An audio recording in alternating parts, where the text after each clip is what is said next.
Today we've got a great revenge story involving the party girls next door. We'll get into that in a bit, but first, freak your files. So I've just been hired for this company. We agreed on 35,000 baht per month, Thai baht currency, and today is my payday and they paid me 4,000 baht.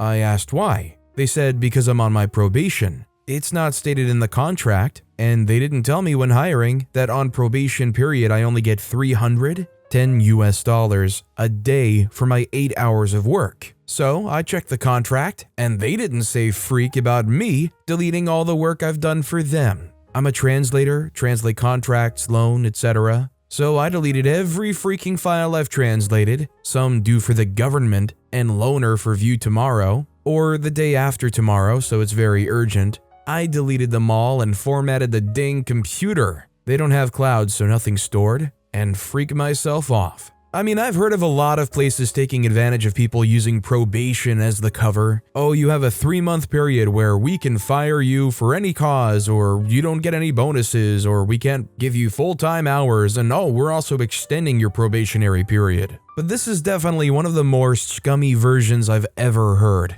They only pay you just a smidge over 10% of what you were expected? That's crazy, and I hope nobody seriously works for that. Also, hi, I'm Steven, and if you guys enjoy awesome stories of revenge, why not hit those like and subscribe buttons down below? That said, our next story is parking in front of my house. I have a house with dedicated street parking spots in front of it. I also have a 2-car garage, so I usually park in the garage. I have a new neighbor who lives on the side street with no street parking that has 6 cars. They alternate which car is parked in front of my house between the truck, their SUV, and their squad car. There's no assigned parking, and I generally don't care, other than the truck is loud enough that I can hear it in the house, and they use remote start to let it idle for 5 to 10 minutes before they get in usually. This is a lifted full-size V6 truck with a terrible sounding exhaust and the thin blue line stickers, etc. Total chudmobile. I went to grill something which required me to move my car, so I moved it to the spot in front of my house since it was open.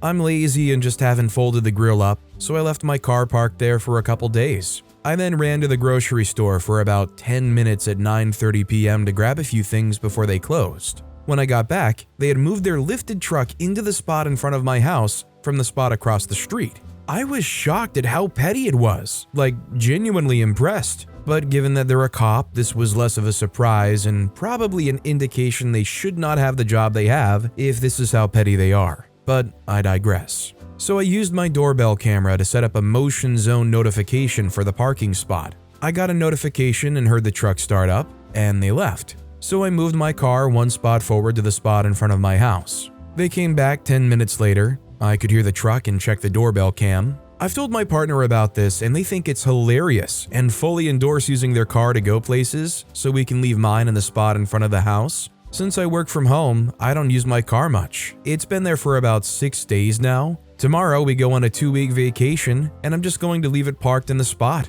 I checked the HOA bylaws. There's no limitation on how long a car can be parked there as long as it's registered for road use. I'm really only doing this because they obviously care enough to come out and move their car minutes after I left. I genuinely don't care, but I think it's hilarious they feel entitled to the spot in front of my house when they have 6 cars and bought a house with a 2-car garage, which they only park 1 car in. I'm debating on buying a 2nd car just to leave in the spot, something like a K-car micro truck.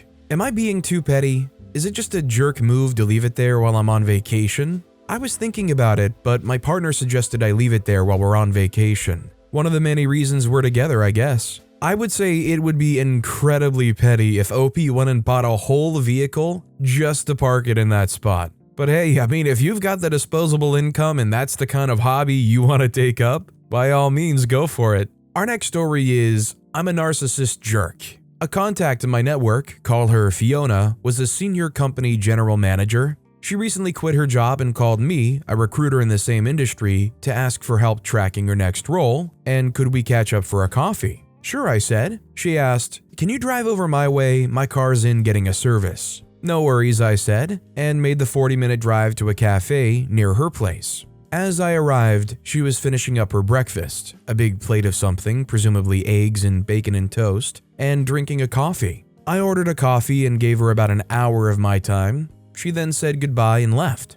When I went to pay, the bill included 3 coffees, she had 2, and her breakfast, about $50. Nice one. I then find out from a new client, call him Brian, who used to work for Fiona, that Fiona had been fired from her previous job. Bullying, toxic culture, favoritism, expenses, fraud, you name it. This is a malignant narcissist of the highest level. Fast forward 6 months and Brian, Fiona's ex-colleague, calls me. You won't believe it, but a major company in our industry in another city has just hired Fiona. How can that be? I asked. A basic reference check would have uncovered her incompetence and nastiness. No idea, Brian replied, and said he was going to let this new company's leadership know exactly who they've just hired. You see, Brian left his previous job, which was working for Fiona. He made formal complaints to management about Fiona's behavior, but ultimately they backed Fiona, which forced Brian to resign with 0 entitlements or a redundancy payout.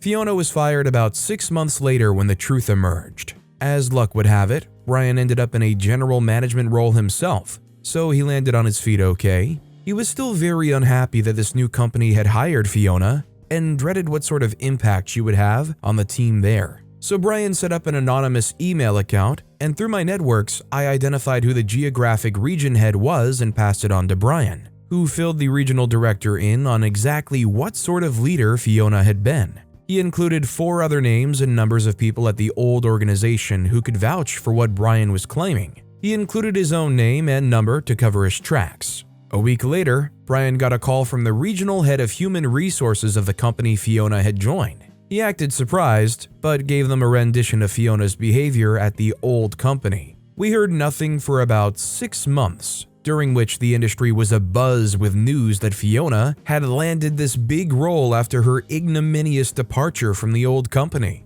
Then we heard that Fiona had resigned from her new role to spend more time with her family. Delicious revenge, perhaps not so petty. More than anything, it just goes to show the sheer quality of person you are for somebody to be this dead set on trying to sabotage your next potential career. You could probably be a pretty bad worker or just not that skilled in what you do, but if you're an awesome person, people probably aren't going to be dedicated enough to go behind your back and try to sabotage you when you get a new employment. Our next story is Methany and the Skunk. I have some interesting neighbors. Let's call them Methany, 50-ish female, and BJ, 60-ish male. They rent the property that creates an L shape next to and behind my property. At first, we were cool. Methany would talk to me over my chain link fence about her self-made drama with her BF, BJ's eldest daughter. We had a falling out because one day, when we were in the peak of COVID plus what the freak is this,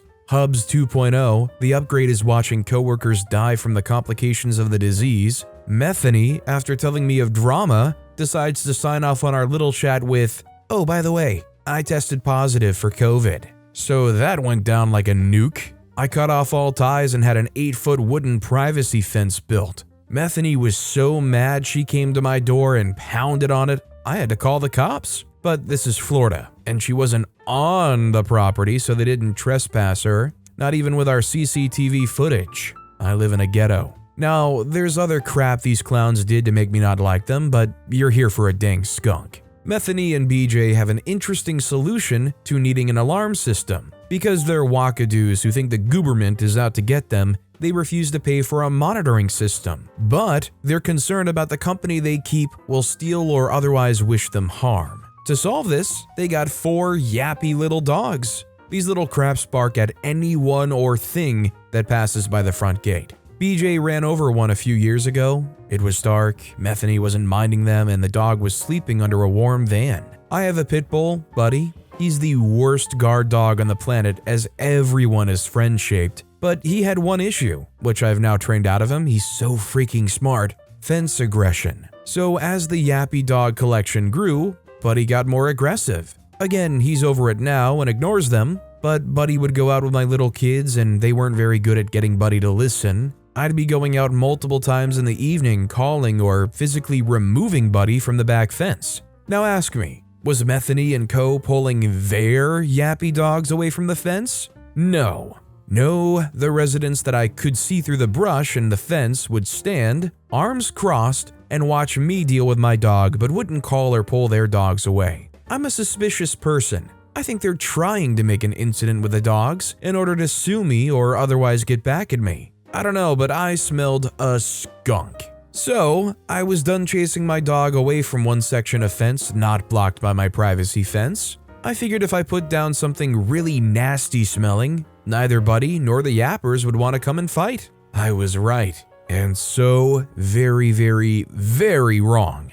The skunk essence really did the trick. Buddy avoided the place like the plague after he bounded into the skunked up area once. Now the oil all over his paws, and the kids just let him inside. Now it's on the carpet. Buddy stopped his behavior. The yappers didn't. They didn't give a crap about the smell and would still run to the skunky fence if they heard us come outside. I was saddened that it stopped after 2 days. Methany and BJ figured out where the smell was coming from and would grab the dogs away from the fence. So I enjoy thinking about what Methany and BJ had to endure if it was half as bad as the smell Buddy had on him, times 4 little dogs that got up on their beds, couch, carpet, everywhere, gleefully. I think some dogs are predisposed to smelling incredibly horrid smells and actually like rolling around in them. I wouldn't be surprised if some of these little dogs ran up there, smelled the skunk smell, rolled around in it,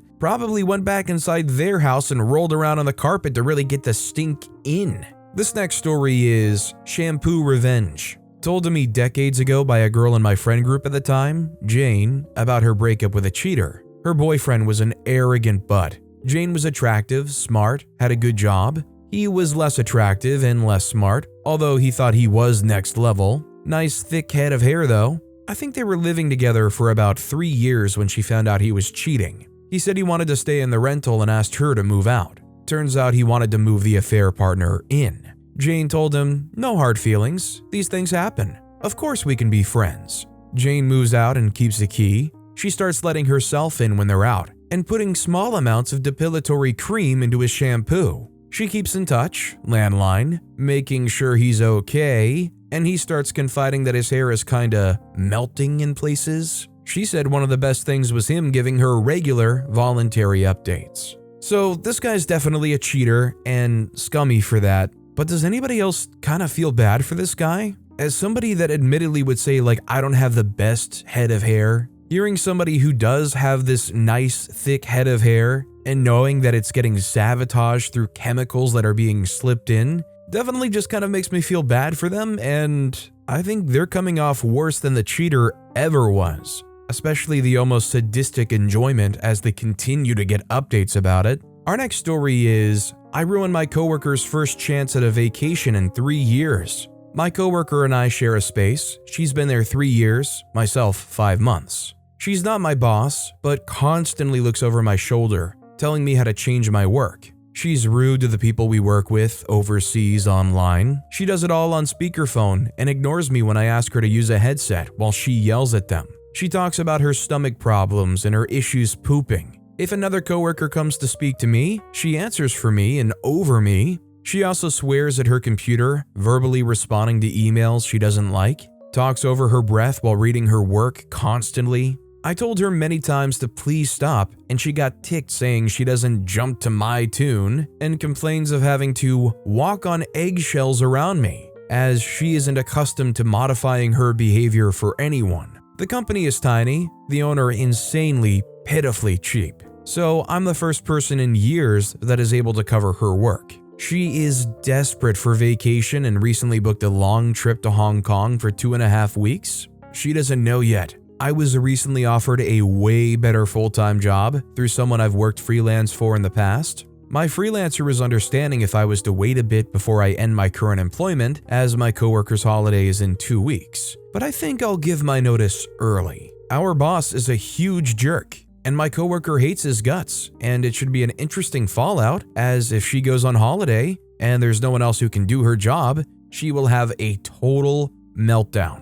Honestly, I don't think this even is on OP's shoulders that much, because everybody deserves a vacation once in a while, right? If she's been working here for years and is going stir crazy and finally wants this 2.5 week vacation, this pitifully cheap owner should figure it out.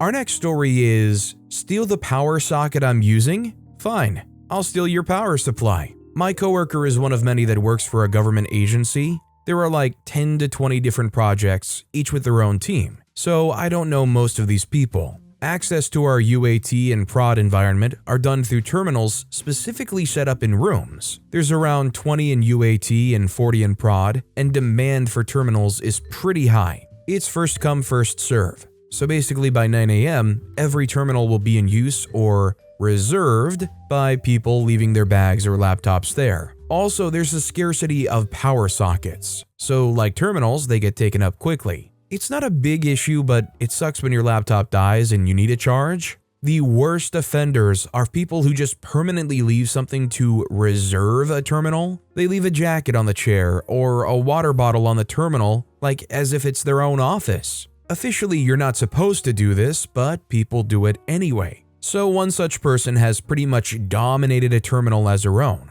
Got a jacket on the chair, got a water bottle on the terminal. Even has her own laptop charger just left there. One day, I was using a different terminal, but I needed to charge my laptop. She wasn't around, so the terminal was unused and her charger was just taking up a socket, not charging a laptop. So I unplugged her charger, coiled it nicely, and put it on her terminal and plugged in my laptop charger. And I went for lunch. I come back and I find my laptop unplugged and her charger plugged back into the socket. And that just really ticked me off. It's not your socket to rightfully reclaim. You had no right to unplug me when I was using it first, and now my laptop is flat. I'd like to say I had some grand scheme for revenge or something like that, but it was simple. Just wait till the workday ended and people started leaving. After she left, I just unplugged her charger and took it home. Guess who has a new Dell high-power USB-C charger at home? I didn't even know my phone had a super fast charging option. OP's probably kidding around a little bit, but honestly, if you have a somewhat modern phone, definitely go out and pay the $30-40 for a decent, good travel charger, one that can adapt to really any power charging. You'd be surprised how fast your phone can actually charge. That said, I probably would have done the same thing too. This person who isn't even actively working taking the slot up doesn't make any sense. At some point, somebody's going to make enough of a stink that the whole thing is going to crumble. Our next story is, I left a hidden nasty note for a coworker. About 35 years ago, I worked in a crappy warehouse job. There was this one coworker, Mary, a very odd woman who really seemed to hate me. She kind of hated everyone actually, but I was closest in proximity. She would intentionally run into me, push boxes in my way to trip me, and just generally be nasty. The boss looked the other way because he didn't know how to handle her. She worked in her own little space in the back, secluded away from everyone. Imagine Milton from Office Space, except angry, bitter, and antisocial. When I quit the job and moved to a new city, I wrote a really nasty note that said, "Mary is a freaking bench." Then hid it in her area in a place where I knew she wouldn't find it for weeks or months. About a year goes by and I'm back in town visiting old friends, including some former coworkers from the same company. 3 of us go out for drinks, and during the conversation, the subject of Mary comes up. This one guy tells me that Mary found a nasty note hidden in her stuff and blamed it on him. He almost got fired until he convinced the boss that he had nothing to do with it. I just sat there and played dumb going, wow, that's crazy. Did they ever figure out who did it? Yes, it was a crappy thing to do, and as I look back, I can see that Mary had some serious mental health issues that I should have been more compassionate about. I was young, 29, and stupid. Honestly, OP says I was young, 29, and stupid, and I'm willing to believe them, but if you said that 2023 on the internet, nobody on the internet would ever let you get away with it. It just makes me think about all the droves of people who make bad mistakes and they're like 21, 22. I've seen many of people who are getting canceled apologize for their actions when they were younger and they were stupid. And much more many of people saying you were 22, you're old enough to understand. If you said you were young and stupid and followed that up with 29, I think some people would virtually try to rip your flesh apart. This next story is Bucket Woman v. the Seaweed Experiment Part 2, the Garden Mulch Edition. Do I need to give background? Bucket Woman, aka Buckety or Bucketee if you prefer, hangs out at the empty property next door. She says to keep an eye on the place. Buckety has decided views on rubbish bins, gardening, and interior decorating, most of which we don't conform with. She's not backwards in coming forwards with complaints, and she probably listens at the fence. Fortunately, she is repelled by cold water and bad smells. For this weaponized gardening activity, you'll need a water pistol, some seaweed tea, aka liquid fertilizer still at the ripe and stinky stage, a mulcher, a permit, and a heap of seaweed. The assistance of a 1-year-old and a seaweed hound is optional, but recommended for extra fun and cuteness. My partner Martin and his mate Robbo both have permits to collect seaweed, so they gathered up as many kids as wanted to go to the beach and Robbo's seaweed hound, and they went to collect seaweed. Martin came home with his haul, and Robbo's mulcher, borrowed. Before he started mulching, Martin let our 1-year-old Vampira choose some nice pieces of seaweed to set aside. Apparently, she has a very good eye. Then Martin and his eldest, Zara, 20-year-old female, got to work and spread the mushed up seaweed on the front garden and on Vampira's veggie patch. Then Martin set the next part of his petty revenge into action. First, lured his unsuspecting spouse, yeah right, out into the garden to look at his seedlings. I may or may not have channeled my inner blonde hussy and uttered the words, "Oh, that's a big cucumber." Very soon a pair of Crocs were visible under the fence we share with Buckety, neon blue this time. Martin grabbed the water pistol, preloaded with seaweed tea from the tank stand, and fired. We don't know if he scored a direct hit on the Crocs or not, but it doesn't really matter. That stuff still stinks. Not as much as before, but it's still a way off being ready. The Crocs quickly disappeared, and the doors slammed shut. No furball sounds this time though. Then it was time for the final phase of petty revenge through weaponized gardening. After lunch, all 3 seaweedologists went out to the front garden. I was on the front step, knitting a cardigan. As luck would have it, Buckety was in her front garden. So they had an audience, and she watched them like a hawk while they spread the remaining seaweed over the top of the garden bed. Vampira gave directions by waving her toy dragon around and babbling, but according to Martin and Zara, her contribution was invaluable. Martin is a meticulous man and spent quite some time arranging the unmushed seaweed into artistic patterns. There should be no doubt to anyone walking past what is on the front garden bed. In fact, Terry from across the road came over and started a conversation, within earshot of Buckety, about its snail-repelling properties, while both men watched Buckety's eyes and lips get narrower before she ostentatiously gripped her nose and stomped back inside, as far as anyone wearing Crocs can stomp. Martin's seaweed art seems to have seriously gotten on Buckety's nerves. I know this for a fact, because today I wandered out to the letterbox and found, apart from the junk mail and a present from my sister, a copy of Buckety's latest complaint to the council. 3.5 pages about how our garden is full of snakes and long grass, and stinks so badly of seaweed that she can't go outside. It's official. Seaweed mulch repels slugs and snails, and sticky beaks. Good luck listening at the fence now, Buckety. I would love to be in OP's position and find a way to finally repel someone like this. I cannot tell you how uncomfortable and how annoying it would be to live next to somebody who, for the life of them, apparently has no life of their own and can only hang out by the fence line to try to snoop on you or try to find something that you're possibly doing wrong. It's like, what kind of existence is that where you just live to, get fulfillment out of trying to narc on people? Our next story is first vacation without kids in 5 years, looking forward to uninterrupted sleep, awoken by party girls next door, gave them an unwelcome early rising. I'm a 41-year-old father of 3 kids under 9. I have never been able to afford a vacation, let alone one without kids. Saved up for a very long time to take my wife on her dream trip to Bar Harbor, Maine. We live in Kansas City. First night after a day of amazing hikes and boulder climbing to scenic peaks in Acadia National Park, we fell sound asleep until 3 a.m. That's when I hear the 2 25 to 30-year-old women next door squealing in the hallway and constantly opening and slamming their door. I was young once, partied very hard well into my 30s, and I have ton of patience. I gave them some grace at first, didn't say anything, fell back asleep, and 45 minutes later they are even louder through the wall and in and out slamming doors again. I get up to say something and miss them as they're going back in the room. Fully awake, I notice the "Please do not disturb" sign on their door, which I promptly snatched. Spent 4 to 7 a.m. reading in the lobby until my wife texted me asking where I was.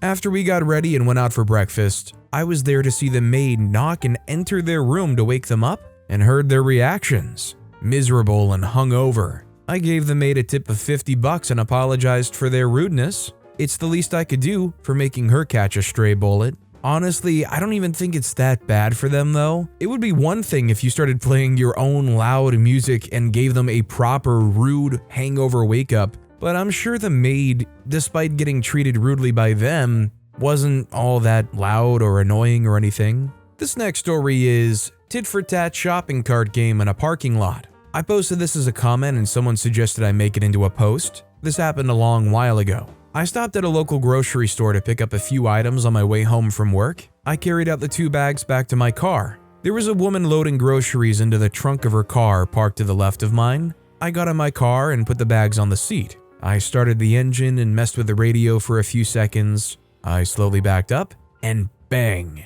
I hit her empty shopping cart. She was just getting into her car when I looked at her. She made a sad face, shrugged, and continued to get in her car. I left the engine running and got out. I quickly moved the cart to behind her car and got back into my car. She didn't see what I did and started to back out just as I was putting on my seatbelt. She gave the cart a hard hit, slammed on her brakes, and looked at me. I made a sad face, shrugged, pulled out of my parking space, and left. If this isn't amounting in exchanging her insurance info with you, which let's be real, your insurance would probably give you the runaround on this even if there was damage, I think she got exactly what she deserved. Plus, I love knowing that she had to also get back out and move the cart herself. Knowing her though, she'd probably just grab it and push it freely further into the parking lot and pull out. This next story is, check your address, okay? I was handling my brother's estate. It was several months after he passed away. I'd gotten all of the paperwork for getting into his safe deposit box and contacted the bank. Since I didn't have the key, it would need to be drilled out.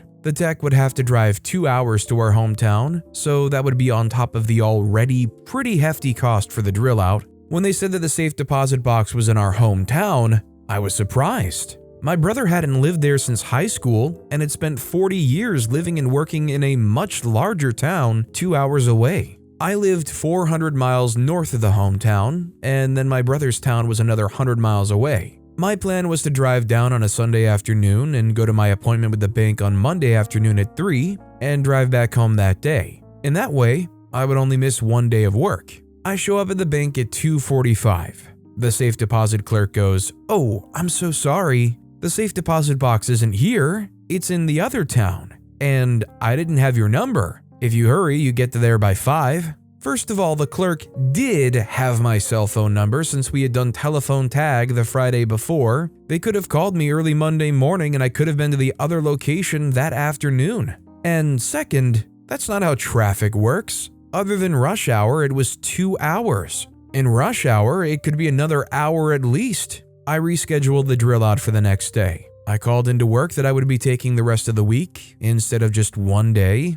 Not what I wanted, but I figured if I was there, I might as well get it all done. I show up on time at the bank, and the drill out goes smoothly. When I get the stuff, I head off down the street. A few blocks away, I realized that I hadn't paid them for the drill out. Screw them, let the clerk pay. I never did pay for the drill out, and they didn't have access to his bank accounts. I'd already moved the money. I'm just surprised honestly that OP didn't end this story with, surprisingly, they did have my phone number all along. I would have been willing to bet that now that they wanted money from OP, all of a sudden they're able to scrounge that information up somewhere. This next story is how I ruined a relationship and a girl's hair. So one of my friends that I've trusted for a while has been telling my secrets that I trusted her with just to be popular. Let's call her Gia. I've known Gia since 6th grade, and I've recently started junior year of high school, and I've told her things about my family life and things that have happened to me, like my cousin ending things and me being abused by family members. Gia decides that a good idea would be to tell a group chat of over 40 people about all of my stuff for fun. So I sent her mom pictures and screenshots of her vaping and doing drugs, and her mom shaved her head and took every electronic away from her until next school year. So there's my petty revenge for her. Update, her mom didn't end up shaving her head, but Gia isn't allowed to have friends over anymore, and she actually got arrested by the police for gang violence. which I had no clue about, but I've read what y'all said and I do think it was harsh, but she definitely got what was coming, and I don't think she'll be talking crap again for a while. Not gonna lie, with Gia getting arrested for gang violence, being involved in bad things and talking crap might be like kind of their thing. Hopefully she stops, but what crowd are they running right back to? But with that being said, that's all the time we have for today. Now if you want to hear another awesome revenge story, check out that video on the left. Or if you missed my latest video, check out that video on the right. That said, I'll see you all next time with some more stories.